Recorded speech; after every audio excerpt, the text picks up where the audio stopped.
There's a storm coming. You sound like you're looking forward to it.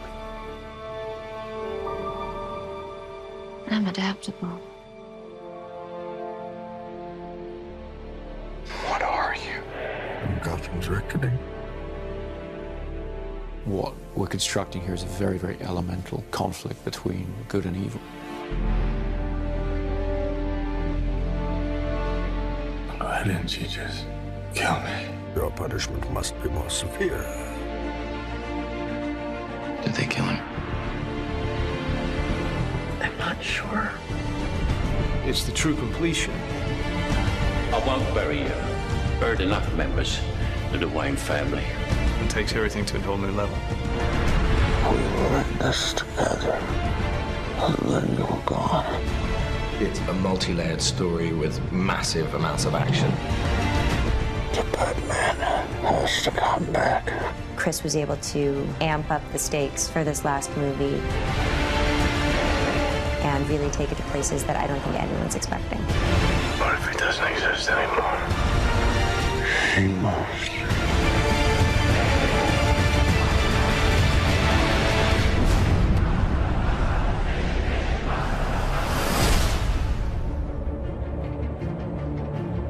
At the beginning of The Dark Knight Rises, we find a Bruce Wayne who's been damaged by his experiences as Batman. You are as precious to me as you were to your own mother and father. I swore to them that I would protect you, and I haven't. How much longer can he allow this pain to control what he does with his life? Alfred feels that it's his duty to help him find a way to put it behind him. You're not Batman anymore. It's about 8 years that Batman has been missing. And we've gotten to see what Gotham has become. Everything seems fine on the surface, but it's all built on this lie. I am the main sort of facilitator of that. It's a secret, I think, that's eaten away at him. So The Dark Knight Rises is about how that affects Gotham and how things begin to get worse once again. And now is Bruce having to deal with a new threat to the city and to himself? The choice has to be made. Is Batman going to return? It's the true test of a hero. Confronted with their darkest fears, being taken all the way to the edge. How do they come back? Do you think he's coming back? I don't know. In The Dark Knight Rises, we have an incredible ensemble that we've put together. I remember seeing Christian in the makeup chair. There was a 3-year-old in me that was like, that's Batman. It never stops giving me goosebumps. I'm standing in the suit where you walk down the steps and everyone just stops. I really wanted to see Batman meet his match. There's a new kid in town. This is the first time that Batman has come across anybody who is superior physically. Mr. Wayne. Wayne's not ready to be reasoned with. When Gotham is ashes, you have my permission to die. Some people want to watch the world burn, or Wayne's come to pull the pin on the grenade. Tom Hardy is an extraordinary actor. What Tom is able to do just with his expressions and his eyes, it's terrifying. Through the course of The Dark Knight Rises, we'll uncover more about what drives Bane, where he comes from, what he wants. Let the games begin. And none of it's good news. He made some mistakes. He's Kyle. Girls gotta eat.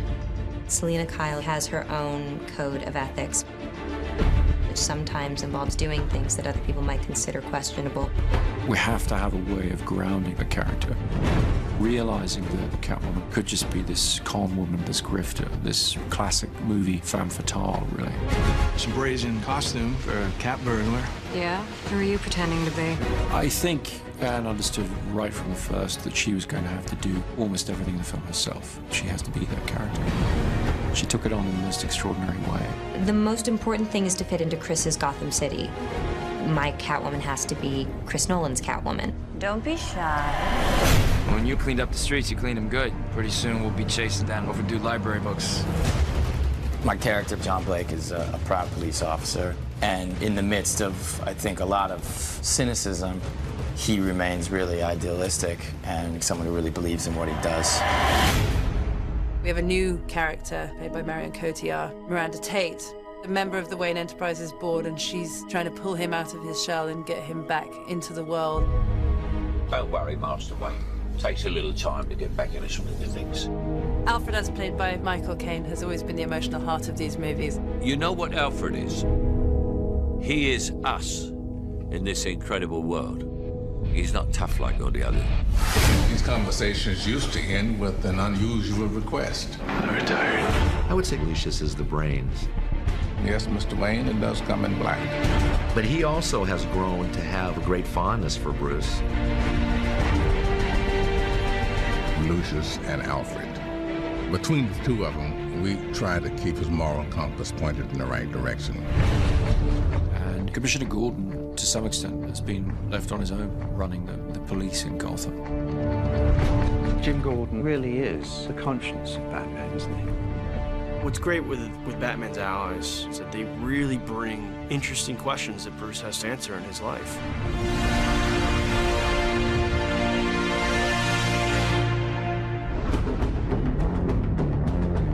Chris has always had such a strong sense of spectacle, with this good human story to it as well. He turns those big action movies into something very intimate and emotional. You feel very close to all those people.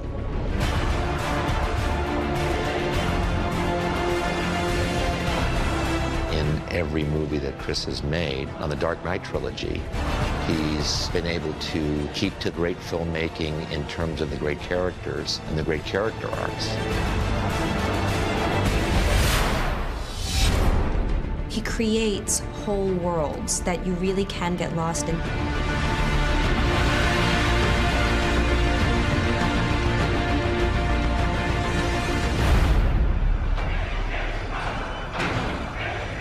What does that mean? Rise. The Dark Knight Rises is certainly the biggest film that I've undertaken, by far. We really looked back to the silent era of motion pictures, when the image was paramount, when all you had was the scope and scale of a location, thousands of extras, that kind of thing. That's the kind of storytelling I was interested in exploring. Dark Knight Rises is about trying to get some of that romantic scale and modernism into it in a sort of epic way. We started the shoot in India, then we moved to the UK. After that, we went to Pittsburgh, Los Angeles, Manhattan. It's been relentless action from start to finish.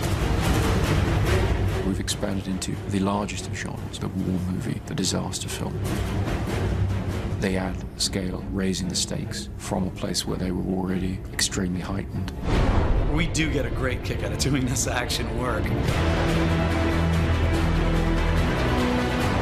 To be in Inverness, Scotland, flying with a fuselage in an aircraft and 4 stuntmen hanging off an airplane.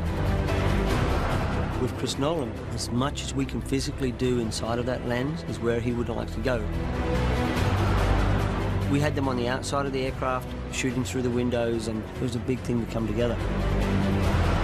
It has this wow factor. We're back at Carlington, which is this large hangar. You okay? Yep. A lot of the film takes place underground, so we've built a Gotham sewer system and we're pumping an enormous amount of water around it. We wanted to fulfill the promise of Batman Begins, which is that Wayne Manor will be rebuilt exactly as it was, but that the Batcave will be expanded and brought forward technologically. My mother warned me about getting into cars with strange men. This isn't a car. One of the biggest creations was the new flying vehicle, the Bat. It's a big insect. It's nearly 30 foot long and 17 foot wide. It needs to travel very fast up roads. It needs to climb up over buildings. Chris Corbould and Chris's designs are just phenomenal. It's a wonderful new gadget. We have a big stadium that we have to blow up. The Pittsburgh Steelers have kindly allowed us their stadium. We had almost 11,000 people turn up for one day's shooting to play fans of the Gotham Rogues. The biggest challenge is just the sheer scale of the operation that's going on. You know, we've got thousands of people in the stands, we've got multiple cameras, IMAX cameras. This is probably going to be one of the biggest, most demanding visual effects sequences in the film.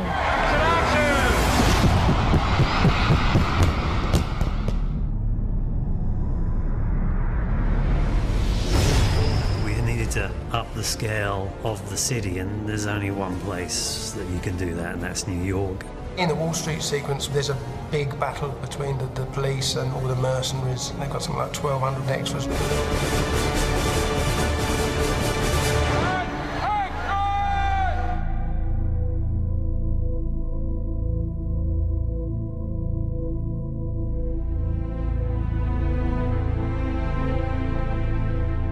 Chris really did want to shoot everything as real as possible, so there's no visual effects enhancing the amount of people that are in that scene.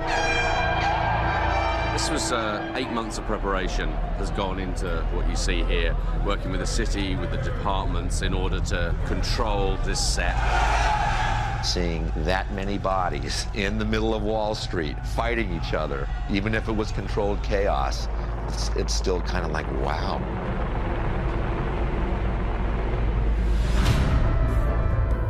People of Gotham, we have not abandoned you. What does that mean?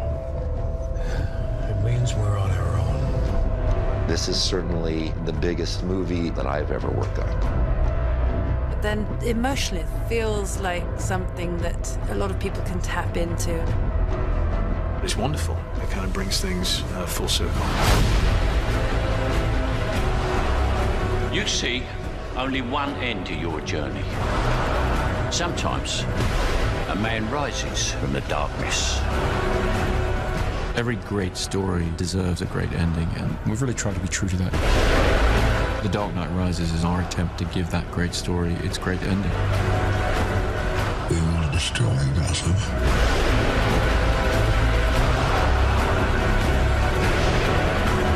What now? War.